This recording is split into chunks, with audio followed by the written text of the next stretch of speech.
우리 앞뒤 좌우에 계신 분과 이렇게 인사하겠습니다. 저 높은 곳을 향하여 삽시다. 이렇게 인사하겠습니다. 저 높은 곳을 향하여 삽시다. 저 높은 곳을 향하여 삽시다. 할렐루야. 어떤 안수 집사님이 죽어서 천국에를 갔대요. 갔더니 가서 보니까 그냥 나이롱 날라리 집사가 그냥 앉았는데 진수성찬을 차려주고 천사가 옆에서 수종을 돌더랍니다. 근데 자기한테는 아무도 안 와요. 기다리다가 이 안수 집사님이 지나가는 천사를 잡았대요. 아니 왜 나한테는 아무도 안 옵니까? 그랬더니 이 천사가 그러대요. 안수 집사는 셀프 서비스입니다. 그러더래요. 화가 났어요. 그래서 아니 그러면 우리 먼저 간 장로님은 어디 계시냐고 했더니 그 장로님은 저쪽에 계신다고. 그러니까 저쪽 보니까 장로님이 앉지도 않아 서가지고 허겁지겁 그냥 밥을 먹고 있어요 거기서. 그래서 이 안수 집사가 마음이 안타까워가지고 장로님한테 가서 물었다는 거예요. 장로님, 우리 담임 목사님은 어디 계시냐고. 그랬더니 장로님이 그러더래요. 담임 목사님은 배달 나갔어 그러더래요. 거기 있지도 않아요. 여러분 천국에 가면요 우리가 3번 놀란다 그래요. 어떻게 해서 놀라나? 아니 어떻게 이런 사람이 여기 와 있지 하고 놀라고, 또 두 번째로는 아니 어떻게 와야 될 사람이 여기 안 와 있지 하고 놀란다는 거예요. 마지막으로 나 같은 사람이 천국에 와서 놀란다는 거예요. 여러분 구원은 하나님이 주시는 은혜입니다. 전적인 하나님의 은혜예요. 내 공로나 내 노력으로 얻어지는 것이 아니라 전적인 하나님의 은혜로 얻어지는 것이 구원입니다. 구원뿐만이 아니에요. 우리의 인생도 마찬가지예요. 우리의 인생은 하나님의 은혜 아니고서는 우리가 보여줄 수도 없고 설명할 수가 없어요. 내 인생을 돌아보면 순간순간이 하나님의 은혜가 아닌 적이 어디 있어요? 다 하나님의 은혜였어요. 우리 인생도 순간순간 하나님이 붙잡아 주시고, 우리 자녀도 가정도 일터도 교회도 하나님의 은혜로 우리가 사는 것입니다. 저가 하나님의 은혜가 아니면, 여러분이 하나님의 은혜가 아니면 이 자리에 어떻게 나올 수가 있겠어요? 우리는 죄인 중에서도 괴수들입니다. 괴수들. 이것을 인정하지 않으면 하나님의 은혜를 우리가 받을 수가 없어요. 그러니까 은혜는 엎드리는 곳에 임하시고 낮은 곳에 머물러 계시는 것이 하나님의 은혜입니다. 그런데 오늘 본문에 보니까 다메섹 도상에서 예수님을 만나고 큰 자였던 사울이라는 이름 자체가 큰 자라는 뜻이에요. 큰 자였던 사울이 나중에 작은 자 바울로 이름을 하나님께서 바꿔주셨어요. 내가 내 자신 볼 때 내 힘으로 살고 내 능력으로 살고 내 지혜로 살았다고 우리가 착각하고 살아가요. 왜 이렇게 착각을 하고 살아가나? 하나님을 우리가 눈으로 볼 수 없기 때문입니다. 하나님은 지금도 저와 여러분 등 뒤에서 열심히 우리를 도우시고 둘러 보호하시고, 그 하나님의 보호하시는 둘러 계시는 손길이 뭐예요? 하나님의 은혜라는 거예요. 이것이 보지 못하니까 우리가 느끼지 못하는 거예요. 근데 하나님은 지금도 쉬지 않고 저와 여러분을 위해서 일하고 계십니다. 오늘도 이렇게 일상 속에서 호련하게 주시는 은혜를 통해서 우리가 이렇게 숨을 쉬고 하나님을 예배할 수가 있는 것입니다. 여러분, 이거는 당연한 것이 아니에요. 이거는 특별한 하나님의 은혜입니다. 여러분 믿으세요? 이 세상에 60억의 인구예요. 60억의 인구 중에서 하나님이 나를 딱 선택해 주셨어. 그 구원의 예정 안에 하나님이 구원해 주셨다는 것은, 이거는 정말 깜짝 놀랄 만한 기적 중의 기적입니다. 여러분, 그래서 지금까지 우리가 일상 속에 호련히 주시는 하나님의 은혜에 대해서 말씀을 나누는데, 첫 시간은 우리의 일상 가운데 찾아오셔서 호련한 은혜를 주시는 하나님 대해서 나눴고, 두 번째 시간은 죄인됨을 인정할 때 주시는 하나님의 은혜에 대해서 나눴고, 지난 시간에는 그리스도인으로 사는 것, 은혜를 깨달아 사는 것이 그리스도인이라고 말씀드렸어요. 오늘은 마지막 시간으로 하나님의 자녀들의 살아가는 목적은 하늘입니다라는 제목으로 하나님 말씀을 증거하겠습니다. 사울에게 호련히 주시는 하나님의 은혜가 임하시니까 사울이 지금까지 핍박하던 예수님을 위해서 자신을 철저하게 죽이고 하늘을 바라보고 살아갑니다. 그래서 바울의 신앙 고백을 찾으려면 어디를 얘기할 수 있나? 갈라디아서 2장 20절을 얘기해요. 같이 한번 보겠습니다. 시작. 내가 그리스도와 함께 십자가에 못 박혔나니 그런즉 이제는 내가 산 것이 아니요 오직 내 안에 그리스도께서 사신 것이라. 바울이 이렇게 자신을 십자가에 죽이고 하늘을 바라보고 살 수 있었던 것은 무엇인가? 하나님이 주시는 은혜를 받았기 때문이라는 거예요. 은혜를 받아서. 은혜가 나를 변화시키고, 은혜가 우리 가정을 변화시키고, 자녀들을 변화시키고, 아내와 남편을 변화시키고, 하나님의 은혜가 우리 교회를 변화시키고, 은혜를 받아야 세상이 변화가 되는 거예요. 그래서 우리 자녀들도 마찬가지입니다. 여러분, 이제 곧 시작되는 VBS와 우리 유수 수련회도 있고 선교도 있는데, 할 수만 있다면 우리 자녀들을 하나님이 은혜 받을 수 있는 곳으로 우리가 보내줘야 돼요. 선교도 마찬가지입니다. 할 수만 있다면 우리 자녀들을 보내주셔야 돼요. 그래야 그 은혜 받는 자리를 통해서 자녀들이 은혜 받고 인생에 분명한 목적이 생긴다는 거예요. 하나님 안에 분명한 목적이 생기고 자녀들이 그 목표를 바라보고 힘차게 달려갈 수가 있습니다. 그래서 여러분 바쁘죠. 자녀들이 공부도 해야 되고 학원도 가야 되고 악기도 배워야 되고 운동도 해야 되고. 그렇지만 여러분 가장 우선순위가 뭐예요? 은혜 받는 곳에 자녀들을 보내주시라는 거예요. 여러분 VBS 다 보내실 거죠? 손주들 손녀들도 다 보내주세요. 그리고 수련회도 유수 아이들 또 뭐 방학 동안에 할 거 많아서 못 간다고 그러는데, 여러분 은혜의 자리로 자녀들을 보내주셔야 돼요. 하나님 만나야 돼요, 우리 자녀들이. 그래서 은혜를 받으면 받을수록 우리의 인생에 분명한 목적을 발견하게 됩니다. 그리고 하늘을 바라보며 우리가 살 수가 있어요. 저 높은 곳을 향하여 살 수가 있는 것입니다. 여러분 근데 우리가요 이렇게 은혜를 잘 깨닫지 못하고 살아갈 때가 많아요. 그래서 예수님도 뭐라 그러셨냐면 사도행전 1장 8절에 이렇게 말씀했어요. 같이 보겠습니다. 시작. 오직 성령이 너에게 임하시면 너희가 권능 받고 예루살렘과 온 유대와 사마리아와 땅끝까지 이르러서 내 증인이 되리라. 은혜를 받기 전까지는 예루살렘을 떠나지 말라고 하셨다는 거예요, 예수님께서. 근데 여기서 보면 권능이라는 단어가 있습니다. 권능을 헬라어 단어로 보면 두나미스라 그래요. 두나미스는 무슨 뜻인가? 힘 있는 능력이라는 뜻이에요. 그래서 이게 나중에는 영어의 다이너마이트의 어원이 됩니다. 근데 이거를 목사님들이 잘못 사용해요. 교회가 폭발적으로 부흥하는데 이 권능을, 폭발적인 기적이 나타나는데 권능을 쓰는데, 여러분 그런 뜻이 아닙니다. 이 뜻은 뭐예요? 예수 그리스도의 성품이, 예수 그리스도의 복음이 강력하게 증거되는 것을 말씀한다는 거예요. 우리를 통해서 예수 그리스도의 성품이 드러나고 예수 그리스도의 복음이 확실하게 증언되는 것을 말씀한다는 거예요. 그래서 은혜를 받아야 돼요. 여러분 우리의 삶을 돌아봐도 은혜 아닌 것이 없습니다. 모든 것이 다 하나님의 은혜를 통해서 우리가 살아가고 있어요. 그러니까 예수님의 성품을 느낄 수가 있고, 지난 시간 말씀드린 것처럼 은혜를 받으니까 모든 상황에 기뻐하고 감사하고 감격하며 신앙생활을 할 수가 있어요. 근데 여러분 이거는 또 전염성이 있어요. 은혜 받은 사람은 또 다른 사람에게 이 은혜를 나누게 된다는 거예요. 어제 어르신들 구역에서 구역 예배가 있어서 제가 가서 기도도 해드리고 그랬는데, 거기서 그런 말씀을 하시는 거예요. 내가 새로 교회 온 지 이제 한 8개월이 됐는데 은혜를 받고 나니까 뭐예요? 뭔가 주님의 교회를 위해서 뭔가 하고 싶으신 거예요. 그리고 믿음의 본을 보여주고 싶어서 내가 뭐 교회 청소하는 자리든지 어떻게 도울 수만 있으면 힘써서 일하신다는 거예요. 그러니까 다른 사람들에게도 나가서 우리 교회를 소개하고 자랑하고 증거할 수가 있어요. 은혜를 받아야 돼요, 여러분. 은혜를 받아야 돼요. 이 전염성이 마찬가지에 또 이 악한 것도 전염성이 있어요. 그러니까 은혜를 받지 못하면 교회 와도 얼굴이 어두워요.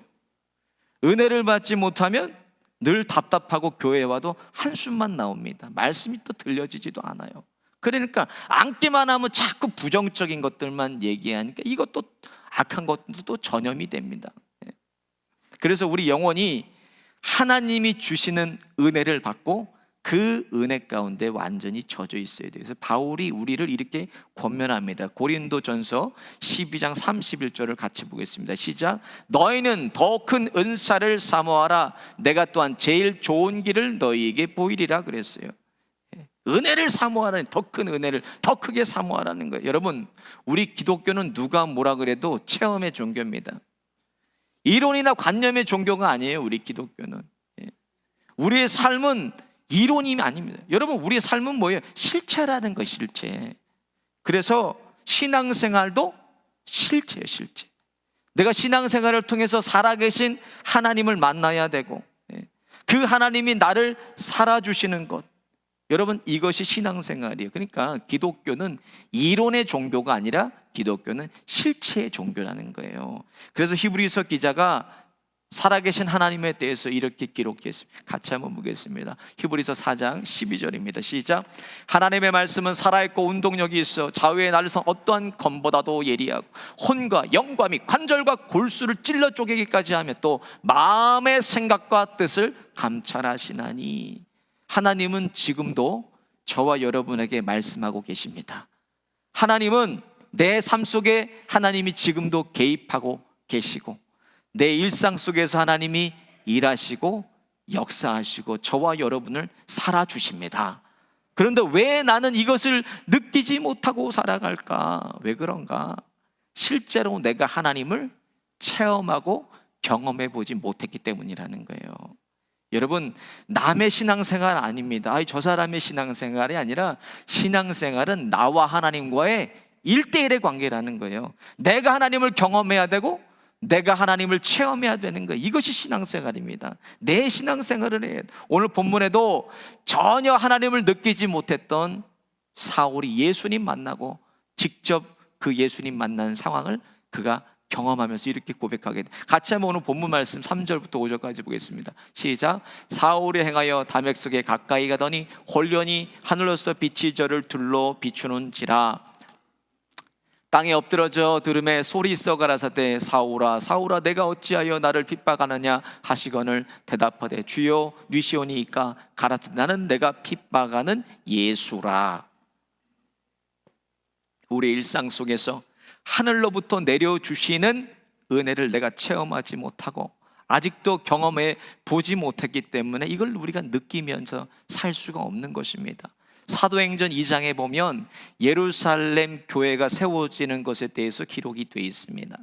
호련히 오순절에 하나님의 임하시는 은혜를 체험하고 나니까 특별히 교회 안에 3가지 특징이 두드러지게 나타났습니다. 어떤 특징이 나타나나? 먼저 모이면 찬송하고 기도하는 예배 공동체가 세워졌어요.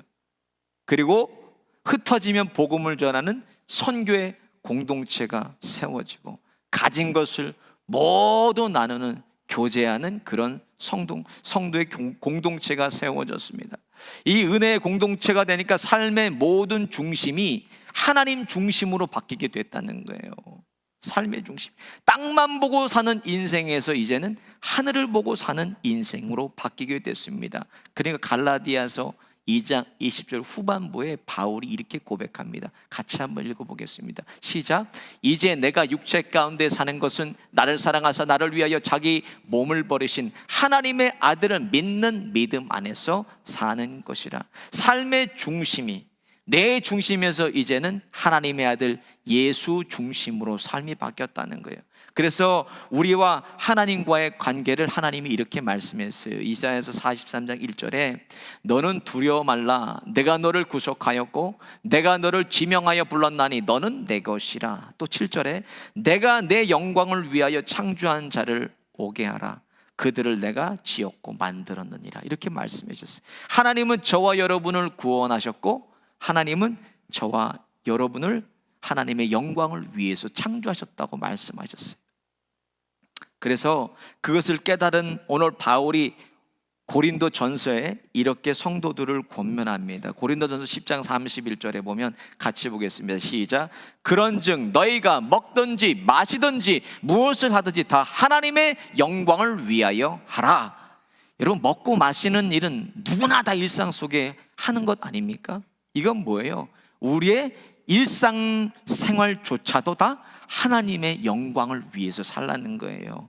썬데이 크리스찬 되지 말고 올데이 크리스찬 되라는 거예요. 교회 밖에서 또 예수를 살아내라는 말씀입니다. 여러분, 이 땅에 창조하신 모든 것들을 볼 때 다 자기를 위해 존재하는 것 같지만 다 다른 사람들을 위해서 존재하고 있어요. 세상이. 하늘의 해와 달과 별을 봐도, 땅의 모든 동물과 생물들을 봐도 다 다른 사람을 위해서 존재합니다. 최근에 나사의 연구 보고에 따르면 만약 지금 갑자기 해가 사라진다면을 가정해서 연구 결과를 보고했어요. 발표했는데 어떤 일이 일어나나 지구의 온도가 영하 75도까지 떨어져요. 그러니까 생물의 광합성이 멈춰지고 초식동물이 다 이제는 죽기 시작하고 세상에 얼음으로 변한다는 거예요. 그리고 태양의 빛을 받아서 에너지를 받던 별이 또 달이 그것을 받아서 반사해서 지구를 비추는데 그것도 다 이제는 어두워진다는 거예요. 다. 그런데 성경을 보면 우주 만물이 어떤 대상을 위해서 창조되었다고 성경에 기록되어 있어요. 어떤 대상인가? 바로 하나님 한 분을 위해서 창조된 거예요. 보세요. 하나님을 위해 우주 만물이 존재하고 있기 때문에 내 가진 물질도, 내 지식도, 내 가진 건강도 다 하나님을 위해서 이것들이 존재하는 것입니다. 근데 인류 최초의 인간이 범죄하고 타락하고 나니까 모든 것이 이제는 하나님 중심이 아니라 내 중심으로 살아가는 거야. 나, 내 거, 내 자녀, 내 교회, 다 내 중심으로 세상이 돌아가고 있어요. 여러분, 이걸 뭐라 그래요? 내 중심으로 세상이 돌아가는 걸 인본주의라 그래요. 사람이 중심이 돼서 사람을 중심으로 세상이 돌아가는 이 세상을 인본주의 세상이라 그래요. 마찬가지입니다. 이것이 들어오게 되면서 예수님이 사람 중심으로 되는 이 세상을 보고 제자들에게 말씀했어요. 뭐라고 말씀했나? 마태복음 16장 24절입니다. 같이 보겠습니다. 시작. 예수께서 제자들에게 이르시되 아무든지 나를 따라오려거든 자기를 부인하고 자기 십자가를 지고 쫓을 것이니라 그랬어요. 나를 위해 사는 삶을 부인하고 그리고 이제는 예수님의 십자가를 지고 하나님을 위해 살라고 명하신 거예요. 여러분, 이것이 예수 믿는 거예요. 하나님을 위해 살고 사람들을 위해 사는 것이 신앙생활입니다. 예수님이 보여주신 삶은 어떤 삶이었냐는 거예요. 33년의 삶을 돌아보세요. 예수님은 하늘의 뜻이 이루어진 것처럼 예수님의 뜻을 하늘에다 맞추시고 그리고 하나님의 뜻을 이루면서 공생애를 사셨어요. 각종 병든 자, 귀신 들린 자, 그리고 소외된 자, 버림받은 자, 문제투성이들이 다 예수님께 나올 때 그들의 문제를 다 해결해 주셨습니다. 그리고 자신을 십자가에 찢으시고 피 한 방울, 물 한 방울을 다 쏟아서 예수님은 우리에게 생명을 주셨어요. 근데 하나님은 어떻게 하시느냐? 만물을 그 발 앞에 복종시켜서 하나님의 예수님 통해서 하나님 영광을 드러내셨어요. 우리는 죽는 거 다 싫어해요. 살라고만 해. 살라고만 발버둥 치고 삽니다. 근데 내가 하나님 때문에 죽을 때 진정으로 하나님은 나를 살리신다는 거예요. 내가 하나님 때문에 포기할 때 진정으로 하나님께서 내게 주시는 거고, 내가 하나님 때문에 먼저 져줄 때 하나님이 진정한 승리를 우리에게 주신다는 거예요. 그래서 예수님은 마태복음 10장 39절에 자기 목숨을 얻는 자는 잃을 것이요 나를 위하여 자기 목숨을 잃는 자는 얻으리라 그러셨어요. 내가 하나님 때문에 목숨처럼 힘들고 어렵고 포기할 수 없는 이 자존심 내려놓을 때, 내 못된 성질, 내 죄성, 또 내 악한 언행, 내 마음의 악한 생각을 다 내려놓을 때 하나님은 진정한 승리를 우리에게 주신다는 말씀이에요. 여러분, 진 것이 아니라 이게 뭐예요? 진짜 승리라는 거예요. 내가 내 스스로를 포기하고 내 스스로로 죽을 때 진정한 승리를 하나님이 주신다는 거예요. 그래서 예수님께서 우리에게 가장 큰 계명을 주셨는데 어떤 계명을 주셨나? 우리 같이 보겠습니다. 마태복음 22장 31절 39절입니다. 시작. 예수께서 이르시되 내 마음을 다하고 목숨을 다하고 뜻을 다하여 주 너희 하나님을 사랑하라 하셨으니 이것이 크고 첫째 되는 계명이요 둘째는 그와 같으니 내 이웃을 내 몸같이 사랑하라. 근데 이것을 지키면서 사는 거는 내 힘과 노력으로 되는 게 아닙니다. 여러분, 내 힘으로 어떻게, 내 노력으로 어떻게 이것을 지키고 우리가 살 수가 있겠어요? 기독교는 그래서 내가 노력해서 뭘 얻는 종교가 아닙니다. 기독교는 모든 것이 다 하나님의 은혜로만 되는 것이 기독교입니다. 저와 여러분이 그래서 뭘 받아야 되나? 은혜를 받아야 돼요. 은혜를 받으면 은혜가 나를 그렇게 살 수 있도록 나를 이끌어 주시고 은혜가 나를 살아주십니다. 그래서 예수님의 마지막 명령으로 은혜 받을 때까지 예루살렘을 떠나지 말고 머물라고 당부하신 것입니다. 로마서 12장 1절에 보면 너희 몸을 하나님이 기뻐하시는 거룩한 산 제사로 드리라. 이는 너희 드릴 영적 예배니라 그랬어요. 여러분, 제물은 죽여서 바치는 게 제물이에요. 무슨 말씀입니까? 나를 죽여서 나의 전부를 하나님께 드리는 것이 이게 산 예배라는 것입니다. 예배는 보는 게 아니에요, 여러분.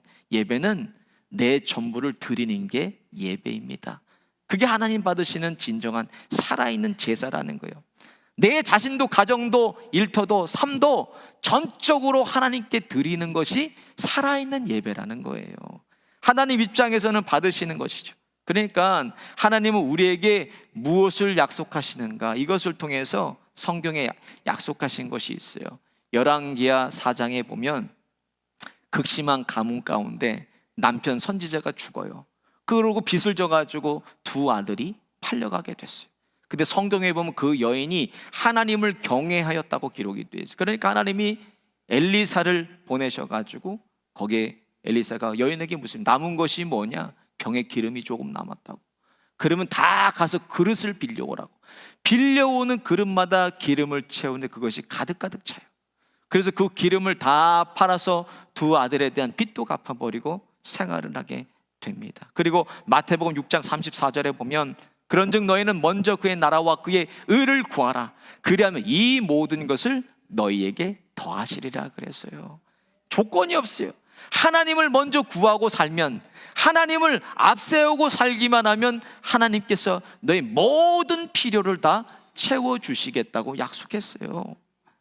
디모데전서 5장 17절에 보면 잘 다스리는 장로는 배나 존경할 자로 알되 말씀과 가르침에 수고하는 이들에게는 더욱 그리할 것이니라.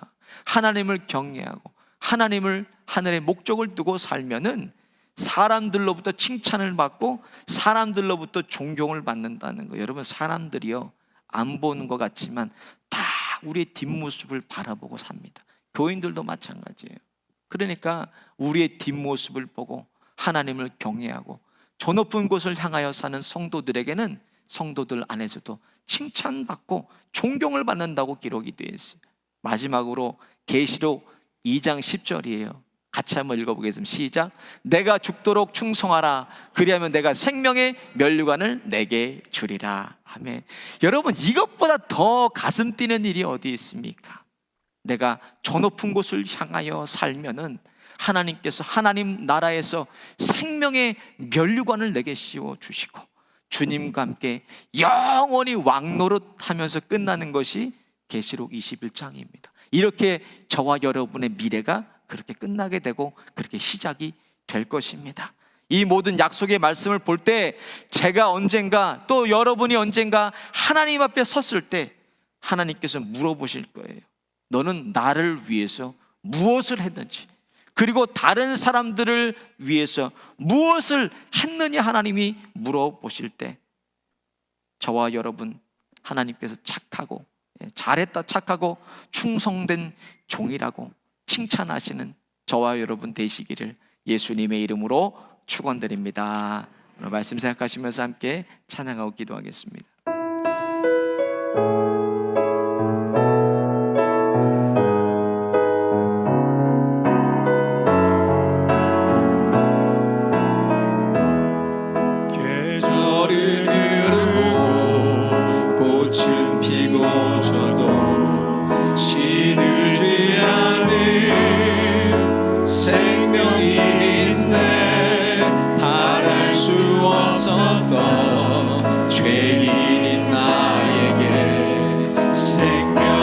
주님 자신을 주셨네.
생각하면서 함께 기도하겠습니다. 하나님, 우리 인생의 바른 목적을 깨닫게 하여 주셔서 예수 닮기를, 예수 보기를, 예수만 높이는 하나님께 영광이 되는 예수로 살게 하여 주옵소서.